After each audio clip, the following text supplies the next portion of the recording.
మన ప్రభువు మన రక్షకుడైన యేసుక్రీస్తు వారి నామంలో అందరికీ వందనం తెలియజేసుకుంటూ మనం కొద్దిసేపు దేవుని వాక్యం ధ్యానిద్దాం. రోమీయుల పత్రిక మనం ధ్యానించుకుంటున్నాం కాబట్టి రామపత్రిక మనం గత ఎపిసోడ్లో మన 2వ అధ్యాయము మొదటి నుంచి 16 వచనాలు నేర్చుకుని ఉన్నాం. మన ఈ రోజున రోమీయుల పత్రిక 2వ అధ్యాయము 23 నుంచి 29 వరకు మనం ఉన్న వచనాలు ఏవైతే ఉన్నాయో మనం ధ్యానించే ప్రయత్నం చేద్దాం. రోమీయుల పత్రికను ధ్యానించుకుంటున్నాం. అందులో భాగంగా ఈరోజు మనం ఈ ఎపిసోడ్లో మనం రోమీయుల పత్రిక 2వ అధ్యాయము 23 నుంచి 29 వరకు ఉన్న వచనాలు మనం ధ్యానించే ప్రయత్నం చేద్దాం. మనకు ఒకసారి ఏం ఆలోచించామంటే యూదుల గురించి మాట్లాడుతున్న సందర్భం ఏవైతే ఉన్నాయో రెండో అధ్యాయాలు ఉన్నాయి కాబట్టి యూదుల గురించి పౌలు గారు ప్రస్తావిస్తూ వాళ్ళ గురించి మాట్లాడితే ఏమన్నారంటే వాళ్ళ మనుషులకి తీర్పు తెచ్చే స్వభావం కలిగి ఉన్నారు. ఏ విషయంలో తీర్పు తీరుస్తారో వాళ్ళు కూడా సేమ్ అదే తీర్పు దేవుని నుంచి వస్తుంది. కాబట్టి వాళ్ళు దేవుని తీర్పు తప్పించుకోలేరు అని చెబుతూ గతసారి మనం ఏం ఆలోచించమంటే 7వ వచనం ప్రకారము ఎవరైతే సత్క్రియను ఓపికగా చేస్తూ మహిమ ఘనత వెతికే వారికి నిత్యం వస్తుందని, అదేవిధంగా సత్యములకు లోబడక దున్నిది లోబడే వారికి దేవుని ఉగ్రత వస్తుందని మనం నేర్చుకుని ఉన్నాం. కాబట్టి దేవునికి పక్షపాతం ఉండదు. ధర్మశాస్త్రం ఉన్న వారికి ధర్మశాస్త్రం బట్టి తీర్పు తీర్చబడుతుంది. ధర్మశాస్త్రం లేని వారికి వారి యొక్క మనస్సాక్షి బట్టి తీర్పు తీర్చబడుతుందని మనకు ఒకసారి ఆలోచించాం. మరి ఈ ఎపిసోడ్లో మనం ఈరోజు మనం 23 నుంచి మనం నేర్చుకునే ప్రయత్నం చేద్దాం. ప్రధానంగా ఈ 23 నుంచి 29 వచనాలు ఏవైతే ఉంటుందో మన మాటలు ఆలోచించగలిగితే దానిలో ప్రధానంగా సున్నతి గురించి మనం చాలా మాటలు చూస్తూ ఉంటాం. సున్నతి గురించి మాటలు ఏవైతే ఉన్నాయో మనం అవన్నీ కూడా మనం ఇవాళ ధ్యానించే ప్రయత్నం చేద్దాం. మొదటగా ఒక విషయం మనం గమనించుకోవాలి. ఏంటంటే బైబిల్ అంతట్లో 2 నిబంధనలు ఉన్నాయి, పాత నిబంధన, కొత్త నిబంధన. అంటే దేవుడు ఇశ్రాయేలుకి ఇచ్చిన నిబంధన ఉంది, తర్వాత క్రైస్తవులకు ఇచ్చిన నిబంధన ఉంది. క్రైస్తవులకు ఇచ్చిన నిబంధన కొత్త నిబంధనగా పిలువబడింది. అది అందరూ తెలిసిన సందర్భం.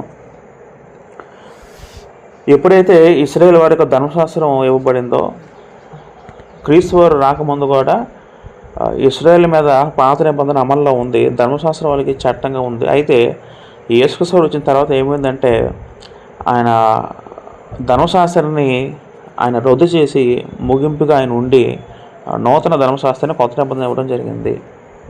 అంతేకాకుండా నేటి కాలంలో క్రైస్తవులు అందరూ కూడా దేవుని ఇశ్రాయేలుగా పిలువబడ్డారు. గలతీ పత్రిక 6వ అధ్యాయము 15-16 చదువుకుంటే అక్కడ క్రైస్తవులు ఉద్దేశించి ఒక మాట ఏం రాయబడిందంటే, గలతీ రాసిన పత్రిక 6వ అధ్యాయము 15-16 చదువుకుంటే, కొత్త సృష్టి పొందుటయే కానీ సున్నతి పొందుటేంది ఏమీ లేదు, పొందకపోవటేంది ఏమీ లేదు. ఈ పద్ధతి చొప్పున నడుచుకుని వారందరికీ కూడా అనగా దేవుని ఇశ్రాయేలునకు సమాధానం కోపం కలుగును. కానీ గలతీ రాసిన పత్రికల్లో సంఘాన్ని ఉద్దేశిస్తే పౌలు గారు అంటున్నమాట. ఇక్కడ ఒక పదం ఏం రాయబడిందంటే కొత్త సృష్టి పొందుట అని పదం ఉందండి. కొత్త సృష్టి అని చెప్పుతూ మరొక పదంగా సున్నతి పొందుట పదం వాడారు. అంటే అక్కడ పౌలుకు చెప్పే ఉద్దేశం ఏంటంటే కొత్త సృష్టి పొందుట అంటే అర్థం ఏంటంటే క్రీస్తునందు నూతనంగా తిరిగి జన్మించిన అర్థం చేసుకోవాలి. దాంట్లో అది పొందడం అదే ప్రాముఖ్యం తప్ప సున్నతి పొందడంలో ప్రాముఖ్యత ఏదీ లేదని చెబుతూ ఈ పద్ధతి చొప్పున నడుచుకున్న వాళ్ళందరికీ అర్థం అంటే కొత్త సృష్టి పొందిన వారందరూ కూడా అనగా అని చెప్తూ కొత్త సృష్టి పొందిన వారి జనాంగం అందరూ కూడా ఎలాగ పిలువబడ్డారంటే అనగా దేవుని ఇశ్రాయేలుకు సమాధానం కలుగును కాగానే పదం వాడబడింది. దేవుని ఇశ్రాయేలు, పాత నిబంధనలో ఇశ్రాయేలు అనే పదము ఎవరికి వాడబడిందంటే కేవలము యాకోబు యొక్క 12 మంది సంతానోచన జనాంగం మాత్రమే ఒక ఇశ్రాయేలుగా పిలవబడ్డారు తప్ప బయట వాడు ఎవడు కూడా ఇశ్రాయేలుగా పిలవబడలేదు. అయితే ఆత్మ సంబంధ ఇశ్రాయేలు అనే పదము ఆ గొప్ప ఆధిక్యత దేవుడు క్రైస్తవులైన కొత్త సృష్టి పొందిన ప్రతి ఒక్కరు కూడా ఇవ్వడం జరిగిన విషయం మనం గుర్తుపెట్టుకోవాలి. కాబట్టి నేటి క్రైస్తవులు దేవుని ఇశ్రాయేలుగా పిలవబడ్డారు. ఈ ఇశ్రాయేలుకి పోయిన వారికి సున్నతి పొందుట అనే అంశం గురించి మనం ఇప్పుడు అన్ని చర్చిస్తాం. సున్నతి పొందుట ఏమీ లేదని పౌలు గారు గలతీ పత్రికలో వివరంగా చెప్పడం జరిగింది. చాలా పత్రికల్లో విషయాలు ఉంటాయి. మనం ఇప్పుడు మనం ధ్యానించుకుంటే ఆ విషయం కూడా ఆలోచిద్దాం. మొదటగా గలతీ రోమా రాసిన పత్రిక 2:20 చదువుకుంటే ఆల్రెడీ 17 నుంచి 24 వచనాల్లో ఆ ముందు ఎపిసోడ్ మనం చెప్పుకోవడం జరిగింది. ఇది మనం 20 చదువుకుందాం. నీవు ధర్మశాస్త్రమును అనుసరించి ప్రవర్తించే వాడవైతేవా సున్నతి ప్రయోజనకరమగును కానీ ధర్మశాస్త్రమును అతిక్రమించే వాడవైతేవా నీ సున్నతి కాకపోనని పౌలు గారు రోమా సంఘాల్లో ఉన్న యూదులు ఉద్దేశించి చెప్పడం జరుగుతుంది. సున్నతి అనే పదం మనం ఇక్కడ చూడగలము. సున్నతి అంటే చాలామంది తెలిసిన సందర్భం. సున్నతి అంటే అది నిబంధనకు గుర్తు. ఆదికాండము 17:9-12 చదువుకుంటే మొదటగా ఈ సున్నతి అనే పదం మనం అక్కడ మనం చూడగలం. ఆదికాండము 17:9-12 చదువుకుంటే అక్కడ రాయబడిన కొన్ని మాటలు ఆలోచిద్దాం. మరియు దేవుడు నీవు మాత్రం కాక నీ తరువాత వారి తరములలో నీ సంతయు నా నిబంధనను గైకొనవలెను అనే దేవునికి అబ్రాహాముకు మధ్య ఒక నిబంధన ఏర్పాటు జరగడం మనం చూడగలము. ఏంటో నిబంధన? ఆ నిబంధనలో ప్రవేశించేవాడు ఏం చేయాలంటే 10వ వచనం చదువుకుంటే నాకును నీకును నీ తర్వాత నీ సంతతికి మధ్య మీరు గైకోవాల్సింది నా నిబంధన ఏదనగా మీలో ప్రతి మగవాడును సున్నతి పొందవలెను. మీరు మీ గోప్యంగా చెరగమను సున్నతి పొందవలెను. అది నాకు నీకు మధ్య నిబంధన సూచనగా ఉండును. 12వ వచనంలో 8 దినముల వయసు గలవాడు అనగా నీ ఇంట పుట్టిన వాడేనను నీ సంతానము కానీ అన్యుని యొద్ద వెండితో కొనబడిన వాడేనను మీ తరముల్లో ప్రతి మగవాడు మీలో సున్నతి పొందవలెనని మొట్టమొదటిగా దేవునికి అబ్రాహాము మధ్య ఒక నిబంధన ఏర్పాటు చేయడం జరిగింది. ఆ నిబంధన ప్రధాన అంశం ఏంటంటే సున్నతి పొందడం. సున్నతి పొందడం అర్థం ఏంటంటే పుట్టిన ప్రతి మగ శిశువు ఎవరైతే ఉంటారో పుట్టిన తేదీ నుంచి 8వ రోజున ఆ పుట్టిన మగ శిశువుకి తన గోప్యంగా చెరవడం కత్తిరించడం అనేది సున్నతిలో భాగమే ఉంది. ఆ సున్నతి అనేది దేని గుర్తు అంటే అది నిబంధనకు గుర్తు విషయం అర్థం అవ్వాలి. మొదటగా ఒక వ్యక్తి దేవుని దగ్గర చేరాలంటే, ఒక వ్యక్తి దేవుని దగ్గర రావాలంటే మొదటగా ఆ వ్యక్తి ఏం చేయాలి? నిబంధనలు ప్రవేశించాలి. దేవుడు ఒక వ్యక్తితో సావాసం ఏర్పాటు చేసుకునే ముందు దేవుడు ఏం పెడతాడంటే నిబంధన పెడతాడు. నిబంధన లేకుండా ఏ వ్యక్తి కూడా దేవుని సమీపించలేడు. ఇక్కడ నిబంధనకు గుర్తు ఏంటంటే సున్నతి. కాబట్టి ఆ సున్నతి అనేది నిబంధనకు గుర్తైన విషయం మనకు అర్థం అవ్వాలి. అయితే మనం పాత చదువుకున్నట్టు సున్నతి గలవారందరూ కూడా ఇశ్రాయేలుగా పిలువబడ్డారు, లేకపోతే తర్వాత యూదులుగా పిలువబడ్డారు. సున్నతి లేని వారిని సున్నతి లేని జనులుగా పిలువబడ్డారు. కొన్ని సందర్భాల్లో ఉదాహరణకి సౌలు కూడా ఈ సున్నతి లేని జనులతో ఫిలిస్తీన్ల గురించి చెప్పబడుతూ సున్నతి లేని జనులని చెప్పడం జరుగుతుంది. అంటే సున్నతని ప్రతి యూదుడు కూడా ఎలాగగా వాళ్ళు భావించేవారంటే సున్నతి అనేది అదొక దేవుని నిబంధనగా భావించుకున్న తర్వాత సున్నతి అనేది ఎలా మారిందంటే వాళ్ళ జీవితం ఎలా మారిపోయిందంటే అది ఒక దేవుని యొక్క కర్మకాండగా, అంటే ఆ సున్నతి అనేది ఒక వాళ్ళు ఎలా తీసుకొచ్చిందంటే, కాబట్టి సున్నతి అనేది దేవునికి ఇశ్రాయేలీ జనాంగం మధ్యన ఒక నిబంధన గుర్తుగా ఉన్నది విషయం మనకు అర్థమవుతుంది. రోమీయుల రాసిన పత్రిక 4:11 చదువుకుంటే ఇదే మాట ప్రస్తుత పౌలు మాట్లాడడం జరుగుతుంది. మరియు సున్నతి లేని వారైనను నమ్మిన వారికందరికీ అతడు తండ్రి యొక్కట వలన వారికి నీతి ఆరోపించుటకై అతడు సున్నతి పొందక మునుపు తనకు కలిగిన విశ్వాసం వలన నీతికి ముద్రగా సున్నతిని గుర్తు పొందినని అక్కడ పౌలు గారు అబ్రహాము గురించి ఒక మాట అనడం జరిగింది. రోమీయుల పత్రిక 4:11 చదువుకుంటే సున్నతి లేని వారైనను నమ్మిన వారికి అందరికీ అతడు తండ్రి యొక్కట వలన అని పదం ఉందండి. అంటే అబ్రహాము తండ్రిని యూదులు చెప్పుకునేవారు. మాకు తండ్రి అబ్రహాము ఏ విధంగా బట్టే మొదట దేవుడు అబ్రహాముని ఎన్నుకున్నాడు కాబట్టి అని యూదులు చెప్పుకుంటే, ఇక్కడ పౌలు ఏమంటున్నాడు, అక్కడ అతను సున్నతి పొందక మునుపు అబ్రహాము సున్నతి పొందక మునుపు విశ్వాసం గుర్తుగా సున్నతి పొందాడని అక్కడ పౌలుకు చెప్పడం జరుగుతుంది. అంటే సున్నతి ముందు విశ్వాసం ముందంటే ఏది ముందంట మనం విశ్వాసం ముందు తప్ప సున్నతి ముందు కాదు. అక్కడ పౌలుకు స్టేట్మెంట్ ఏంటంటే దేవుడు అబ్రహాంని నీతిగా ఎంచింది అతని విశ్వాసం బట్టే తప్ప సున్నతి బట్టి కాదు. అతని విశ్వాసం బట్టే దేవుడు అతని కుమారుడుగా ఏర్పరచుకొని సున్నతి గుర్తు ఏర్పరిచే విషయం అని చెప్తున్నా జరుగుతుంది పౌలు గారు. అయితే ఇక్కడ మనం మళ్ళీ రోమపత్రిక 2:5 వచ్చినప్పుడు 2:20 చదువుకుంటే నీవు ధర్మశాస్త్రం అనుసరించి, అంటే యూదులతో మాట్లాడుతున్న మాట, యూదుడు ధర్మశాస్త్రం అనుసరించి ప్రవర్తించేవాడమైతేవా సున్నతి ప్రయోజనకరమగును కానీ ధర్మశాస్త్రం అతిక్రమించేవాడమైతేవా నీ సున్నతి కాకపోయినా అంటే చెప్తుంది. అంటే అర్థం ఏంటంటే అక్కడ మొదటగా సున్నతి అర్థం ఏంటి? నిబంధన సంబంధంలో గుర్తుగా సున్నతిని, అది గుర్తు. తర్వాత పరిస్థితి ఏంటి అంటే నిబంధన మొదట స్టార్ట్ అయింది సున్నతితో. తర్వాత ఏం చేయాలి? నిబంధన ఏం చేయాలి? తర్వాత నెరవేర్చాలి. ఇక్కడ 2 పాయింట్లు ఉన్నాయి. నిబంధన గుర్తు సున్నతి అయితే తర్వాత నెక్స్ట్ స్టెప్ ఏంటి? నిబంధన నెరవేర్చాలి. నిబంధన నెరవేర్చకపోతే ఇంకా సున్నతి ఉపయోగం ఉంటుందా? ఉపయోగం ఉండదు. పౌలు అంటున్న పాయింట్ ఇదే. ఒకసారి గలతీ పత్రిక 5:3 చదువుకుంటే అక్కడ మాట ఏముందంటే, ధర్మశాస్త్రము యావత్తు ఆశ్చర్యపబద్ధుడై ఉన్నాడని సున్నతి పొందిన ప్రతి మనుషునికి నేను మరలా దృఢంగా చెప్పుచున్నాను అంటాడు అక్కడ. గలతీ పత్రిక 5:3 చదువుకుంటే ధర్మశాస్త్రం యావత్తు ఆశ్చర్యపబద్ధుడై ఉన్నాడని. ఇప్పుడు ఒక వ్యక్తి నేను యూదులని గర్వంగా చెప్పుకుంటే ఆ వ్యక్తి ఏం చేయాలట? నెక్స్ట్ స్టెప్ ఏంటి? ధర్మశాస్త్రం మొత్తం ఆచరించబద్ధుడే ఉండాలి. అది రూల్. అది ఇప్పుడు ధర్మశాస్త్రం మొత్తం ఆచరించకపోతే ఇంకా సున్నతి పొందిన ఒకటే, పొందపోయిన ఒకటే. పౌలు గారి మెయిన్ స్టేట్మెంట్ ఏమి ఉంటుందంటే, ధర్మశాస్త్రం నువ్వు ముందు సున్నతి పొందావంటే మొదటి నిబంధన అంగీకరించావు. ఈ తర్వాత స్టేట్మెంట్ నిబంధనలో కొనసాగాలంటే ఆ నిబంధన ప్రకారం ఆ వ్యక్తి ప్రవర్తించాలి. పౌలు గారు ఏమన్న మాట ఏంటి? ధర్మశాస్త్రం యావత్ ఆచరించబద్ధుడు ఉంటే నేను సున్నతి ప్రతి మనిషిని నేను మరలా దృఢంగా చెప్తున్నాను అంటాడు. అంటే దీన్ని బట్టి మనకి ఏమర్థమవుతుందంటే, ఇప్పుడు నేను యోధుడు అన్నాను అనుకుంటే సున్నతి మాత్రం సరిపోద్ది. సున్నతి పద్ధతి ఏం చేయాలంటే ధర్మశాస్త్రం ప్రకారం జీవించేవారుగా ఉండాలి. ఇప్పుడు వివాహం గుర్తు అంటే అర్థం ఏంటి? వివాహం అంతకుముందు పెళ్లి చేసుకుంటే అది నిబంధన గుర్తు మాత్రం సరిపోద్దా? తర్వాత నెక్స్ట్ స్టెప్ ఏంటంటే వివాహంలో కొనసాగడం.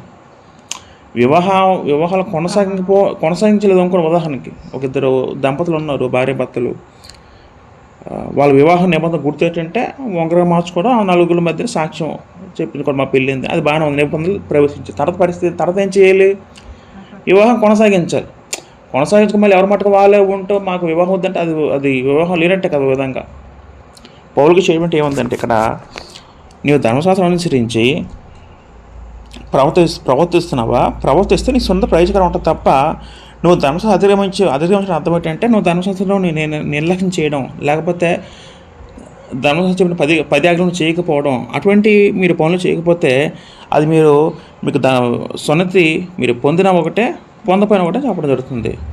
అదే అధ్యాయం 14 వచ్చిన చదువుకుని ఇంతకుముందు కూడా ఆలోచించాం. 13 చదువుకుంటే ధర్మశాస్త్రం వినవారు దేవుని దృష్టికి నీతిమంతులు కారు కానీ ధర్మశాస్త్రమును అనుసరించి ప్రవర్తించేవారే నీతిమంతులుగా ఎంచబడుతారని అదే అధ్యాయము 13 వచనంలో పౌలుగా చెప్పడం జరుగుతుంది. మెయిన్ పౌలుగా ఇచ్చే స్టేట్మెంట్ ఏమై ఉంటుందంటే, దేవుని దృష్టికి నీతిమంతులుగా ఎంచబడాలంటే దేవుడు ఒక చట్టం పెట్టడం జరిగింది. అది ఎవరికి?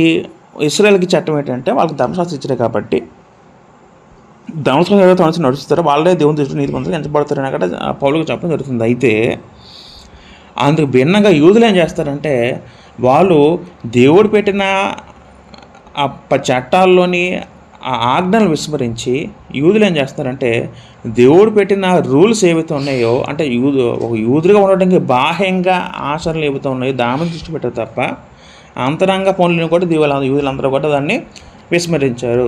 ఉదాహరణకి సున్నతి చేయడం అందరూ చేస్తున్నారు, బాగానే చేస్తున్నారు, కానీ సున్నతి తర్వాత చేయడం క్రియలను కూడా వాళ్ళు విస్మరిస్తారు.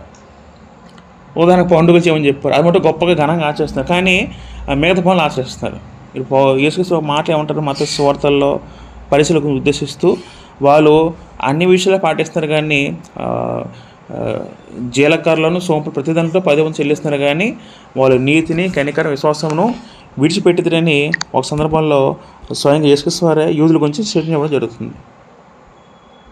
కాబట్టి వీళ్ళేమంటారంటే, యూదులు ఏమనుకుంటారంటే, మాకు భౌతిక సున్నతి ఉంటే చాలు, మేము విధేయత లేకపోయినా సరే మాకు అవసరం లేకపోయినా పర్లేదు అనుకుంటారు. కానీ పౌలుగా చెప్తే మాట్లాడంటే, నువ్వు యూదులుగా ఉన్నావంటే ఖచ్చితంగా నువ్వు నిబంధనల క్రియలు ఖచ్చితంగా చేయాలని కూడా పౌలుగా చెప్పడం జరుగుతుంది. ఇప్పుడు 26 చదువుకుంటే, కాబట్టి సున్నతి లేనివాడు ధర్మశాస్త్రం నీతి బుద్ధిని గైకొన్న ఎడల అతడు సున్నతి లేనివాడై ఉండి సున్నతి గంటవాళ్ళకి ఎంచబడిన కదా అంటున్నాడు. అంటే అర్థం ఏంటి? కాబట్టి సున్నతి లేనివాడు అంటే సున్నతి లేనటువంటి ఎవరో ఆ వ్యక్తి అన్యజనుడు. పౌలు గారు ఏమన్నారు ఇప్పుడు, ఒక అన్యజనుడు ఆ వ్యక్తికి ఏం లేదట, సున్నతి లేదు, అయినప్పుడు కూడా ధర్మశాస్త్ర నీతి గైకొన్నాడలా అనే పదం ఉంది. అంటే అర్థం ఏంటి, ఉదాహరణ ఒక వ్యక్తి ఉన్నాడు, ఆ వ్యక్తికి సున్నతి లేదు, సున్నతి లేనప్పుడు కూడా ఆ వ్యక్తి ఏం చేస్తున్నాడట, ధర్మశాస్త్రం ప్రతి విధిని ఆ వ్యక్తికి గైకుంటే అప్పుడు ఆ వ్యక్తికి సున్నతి లేనివాడు కూడా సున్నతి గంటలవాడికి ఎంచబడిన కదా పదం ఉంది.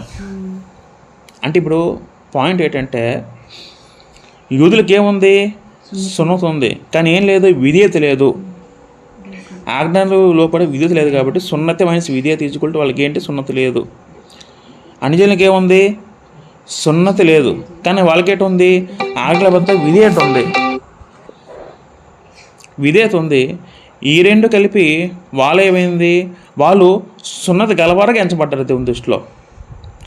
బాహ్యంగా సున్నతి లేనివారేమో సున్నతి లేకపోవడంగా ఎంచబడితే, బాహ్యంగా సున్నతి గలవారు దేవుని దృష్టిలో సున్నతి లేని వారికి ఎంచబడ్డారు. ఎందుకంటే సున్నతి పొంది కూడా వాళ్ళు ఆజ్ఞలను దేవుని చట్టాలు విస్మరించారు. కానీ సున్నతి లేని వారు ఏం చేస్తున్నారట, వాళ్ళు సున్నతి లేనప్పుడు, అంటే భౌతిక సున్నతి లేనప్పుడు కూడా వాళ్ళు దేవుని ఆజ్ఞల పట్ల విధేయత చూపి దేవుని ఆజ్ఞలు వాళ్ళు అనుసరిస్తున్నారు కాబట్టి వాళ్ళు సున్నతి గల వారు ఎంచబడ్డారని ఇక్కడ పౌలుకు చెప్పడం జరుగుతుంది. నిజంగా అలాంటి వారు ఉన్నారంటే ఉన్నారు. ఎందుకంటే అదే జయమ మనం ఒకసారి 14 చదువుకుంటాం. ఏముంది 14 వచనంలో, ధర్మశాస్త్రంలో అన్యజనులు స్వాభావికంగా ధర్మశాస్త్ర క్రియలు చేసిన ఎడల వారు ధర్మశాస్త్రం లేని వారైనా తమకు తామే ధర్మశాస్త్రమైనట్టున్నారు పౌలు గారు స్వయంగా సాక్ష్యం ఇచ్చారు. నిజం అంటే అలాంటి మనుషులు కూడా లోకంలో ఉన్నారు. ఉదాహరణకి 10 ఆజ్ఞలు ఏవైతే ఉన్నాయో 10 ఆజ్ఞలు చాలామంది అన్యజనులు ఆ ఆజ్ఞలు బహుశా చేసి ఉండొచ్చు, చేస్తున్నారు కూడా కొంతమంది.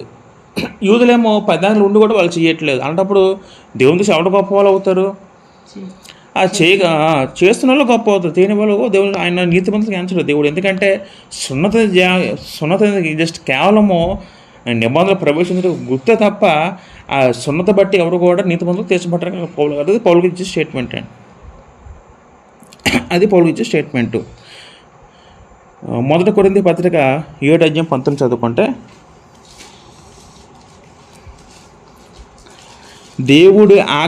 దేవుని ఆజ్ఞలను అనుసరించుటయే ముఖ్యము కానీ సున్నతి పొందుట యందు ఏమీ లేదు, సున్నతి పొందకపోవడం ఏమీ లేదని స్పష్టంగా కొరింథీ సంఘానికి రాస్తూ పౌలు గారు మరొకసారి చెప్పడం జరుగుతుంది. దేవుని ఆజ్ఞలను అనుసరించుటే ముఖ్యమని పదం వాడారండి. అంటే సున్నతి ముఖ్యమా, ఆజ్ఞలు పాటించడం ముఖ్యం? ఆజ్ఞలు పాటించడం ముఖ్యం. సున్నతి అనేది నిజమే, సున్నతి అనేది అది కూడా ప్రాముఖ్యత. కానీ సున్నతి కన్నా ఏం ముఖ్యమంటే దేవుని ఆజ్ఞలు పాటించడం ముఖ్యం. అయితే యూదులు ఏం చేశారంటే సున్నతి పాటిస్తున్నారు, పండగలు చేస్తున్నారు, ఎందుకంటే చెప్పాడు కాబట్టి. కానీ ముఖ్యమైన విషయాలు ఏవైతే ఉన్నాయో అవన్నీ కూడా వాళ్ళు ఏం చేస్తారు, వాళ్ళు అది వదిలిపెట్టారు. స్వయంగా మాట యేసుక్రీస్తు అన్నారు లేదా, అన్నారు. ఒకసారి మనం ఆ మాట జ్ఞాపకం చేసుకుంటే మత్తయి సువార్తలోని ఒక మాట ఉంది.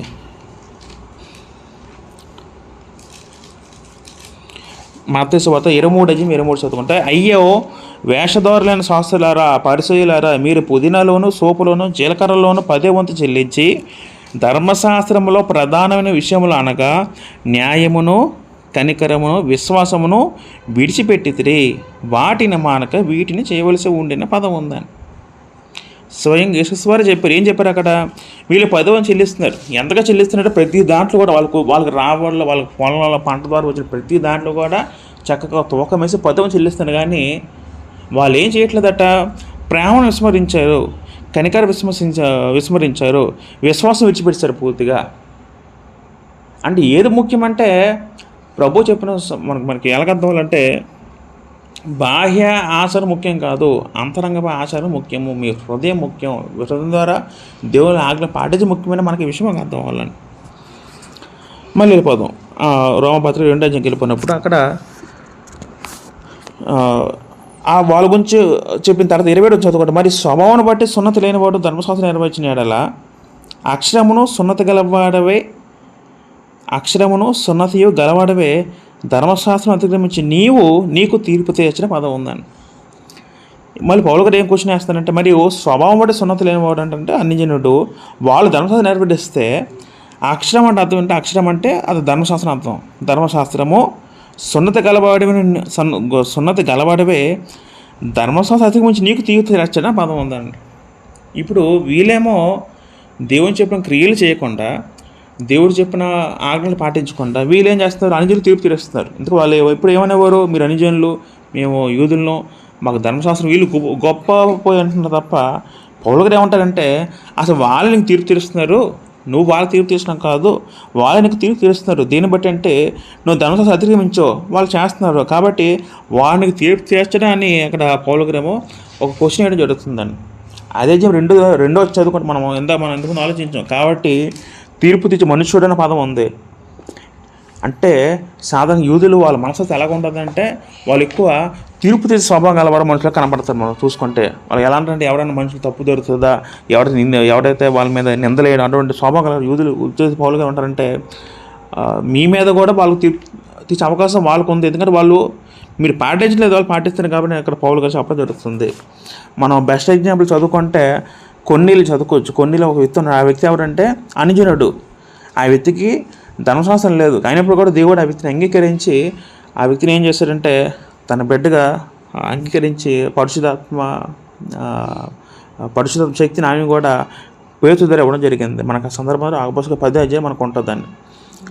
ఇప్పుడు మనం ఒక కంపారిజన్ చేసుకుంటే మత్తయి సువార్త 20వ అధ్యాయం 3-4 చదువుకుంటే అక్కడ కయ్యబడిన ప్రధాన యాజకుడు ఉంటాడు. ఒకసారి ఒక మాట ఆలోచిద్దాం. మత్తయి సువార్త 20వ అధ్యాయము 3-4 చదువుకుంటే, ఆ సమయమున ప్రధాన యాజకులను పెద్దలను కయపాను ప్రధాన యాజకుల మందిరంలో కూడి వచ్చి యేసును మాయోపాయం చేత పట్టుకొని చంపవలని ఏకమై ఆలోచన చేశారు. అంటే ఎవరు ఆలోచన చేశారు యేసును చంపుదామని? కయపాన ప్రధాన యాజకుడు, పెద్దలు, మొత్తం యూదు సమాజం గుంపు అంతా వాళ్ళు ఏం చేశారు, యేసు ప్రభువును మాయోపాయం చేత పట్టుకునే పదం ఉంది. మాయోపాయం అంటే అర్థం ఏంటి? మాయా ఉపాయం అంటే అర్థం ఏంటంటే అది కుయుక్తి చేత. ఉపాయం అంటే మంచిది, మాయోపాయం అంటే మాయ చేత అంటే ఒక అబద్ధం లాడే అని అర్థం వస్తుంది. ఒక ప్రధాన యాజకుడు అంటే ఎవరు అసలు వ్యక్తి? ప్రధాన యాజకుడు అంటే యూద ప్రకారము దేవునికి నరుగున్న మధ్యవర్తి. అటువంటి మధ్యవర్తి ఇటువంటి ప్రవర్తిస్తే అందుకు విరుద్ధంగా అపస్క 15 కొన్నిళ్ళు భక్తులు ఉంటాడు. ఆ వ్యక్తికి ధర్మశాస్త్రం లేదు, ఏమీ లేదు, అయినప్పుడు కూడా ప్రార్థన చేస్తూ ధర్మకార్యాలు చేస్తూ దేవుని సన్నిధి ఆయన ధర్మకార్యాలు దేవుని సన్నిధికి వెళ్ళాట. అంటే ఎంత వేరియేషన్ చూద్దాం. ధర్మశాస్త్రం కలిగిన యూదుడు ప్రధాన యాజకుడేమో దేవుని పూర్తిగా విస్మరించాడు. ఆ వ్యక్తి ఏమో అబద్ధాలాడి ఒక వ్యక్తిని అబద్ధ సాక్ష్యం చెప్పి, ఎందుకంటే ధర్మశాస్త్రంలో ఆజ్ఞ ఏముంది, నీ పొరుగున మీద అబద్ధ సాక్ష్యము పలకూడదని ఉంది. ఇప్పుడు ఆ ఆజ్ఞ ఎవరు మీరారు? యాజకుడు, ప్రధాన యాజకుడు మీరాడు యేసు విషయంలో. కానీ అక్కడ కొన్నేళ్ళు ఏంటి, ఆ వ్యక్తి అంజనేయుడు కూడా, ఆ వ్యక్తి కూడా దేవుని క్రియలని చేయడం జరుగుతుంది. కాబట్టి పౌలు గారు ఎత్తి చూపిస్తూ వాళ్ళ మీద తీర్పు తీర్చడానికి చెప్పడం జరుగుతుంది. ఇంకా ఆఖరి మాట చదువుకుంటే 20 చదువుకుందాం ఒకసారి. బాహ్యమునికి యూదుడైన వాడు యూదుడు కాడు, శరీరమందు బాహ్యమైన సున్నతి కాదు. కాబట్టి పౌలుకి ఇచ్చే స్టేట్మెంట్ ఏంటంటే, బాహ్యమునికి యూదుడు అంటే అర్థం ఏంటంటే వాళ్ళకి యూదుని మనం గుర్తుపట్టచ్చు. యూదులకి ఎలాగా యూదుని గుర్తుపట్టచ్చు అంటే వాళ్ళకి ఒక ప్రత్యేకమైన వస్త్రాలంకరణ ఉంటుందండి. వాళ్ళు వేసుకున్న వస్త్రాలంకరణ అది బహుశా అంటే ఒక్కొక్క దేశం వేరే ఒక్కొక్క వస్త్రాలు వేసుకుంటారు. కానీ యూదులు మనకు ప్రత్యేకంగా పురుషులు, స్త్రీలు ఎటువంటి బట్టలు వేసుకోవాలో దేవుడు వాళ్ళకి ధర్మశాస్త్రం ఇవ్వడం జరిగిందని. అంటే యూదులు మనం గుర్తుపట్టచ్చు. ఏ విధంగా అంటే వాళ్ళ యొక్క డ్రెస్సింగ్ సెన్స్ బట్టి, తర్వాత వాళ్ళు చేసిన వైదిక కర్మలు అంటే వాళ్ళు చేసిన పనులు, అంటే సున్నతి అది ఎవరికి తెలియదు. ప్రపంచంలో ఎవరు కూడా సున్నతి చేసుకోడు. ఎందుకంటే అది కేవలం ఇశ్రాయేలు తప్ప ఎవరు కూడా సున్నతి అనేది ఎవరు పాటించరు. ఆ రూల్ ఉందో ఎవరు తెలియదని. రెండో పాయింట్ ఏంటంటే వాళ్ళకి ధర్మశాస్త్రం ఉంది. ధర్మశాస్త్రం అనేది మాలో చాలా గొప్ప, అది దేవుడే స్వయంగా ఇచ్చిన ధర్మశాస్త్రం ఉంది.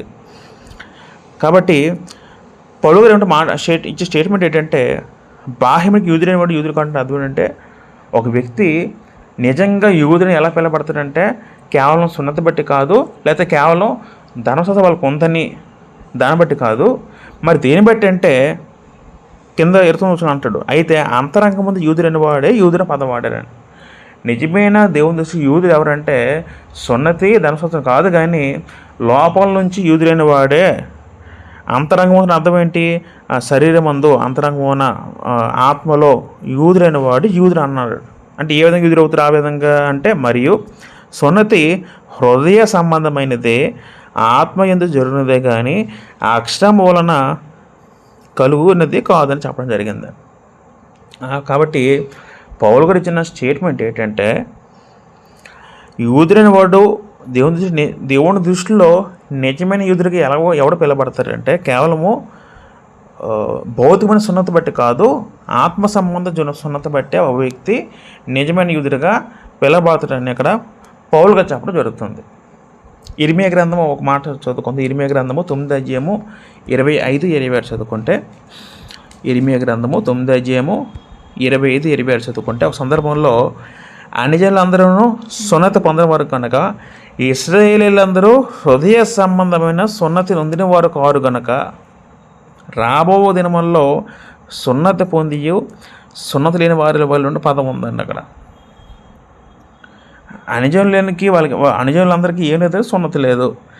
ఇశ్రాయేలీయులందరూ కూడా హృదయ సంబంధమైన సున్నతి నొందిన వారు కారు అని పదం ఉంది అక్కడ. అంటే వాస్తవానికి దేవుడు సున్నతి ఏర్పాటు చేసింది దేని నిమిత్తం అంటే భౌతికమైన విధంగా అందరిలో ఉన్న ఆచారంగా సున్నతి పెట్టలేదు, కానీ హృదయ సంబంధం జరిగే దేవుడు ముందే అశ్లీలకి హృదయ సంబంధం సున్నతి జరగాలని పెడితే వాళ్ళందరికీ ఏమర్థమైందంటే ఇదంతా కూడా ఒక బాహ్య ఆచారంగా చేస్తారండి. దేవుడు పెట్టిన విధానం వేరు, వాళ్ళకి అర్థమైన విధానం వేరు. పౌలుగారు కాబట్టి ఏమంటారంటే హృదయము సున్నతి హృదయ సంబంధమైన ఆత్మీయత జరుగును కానీ అక్షరం వలన కలుగునది కాదు.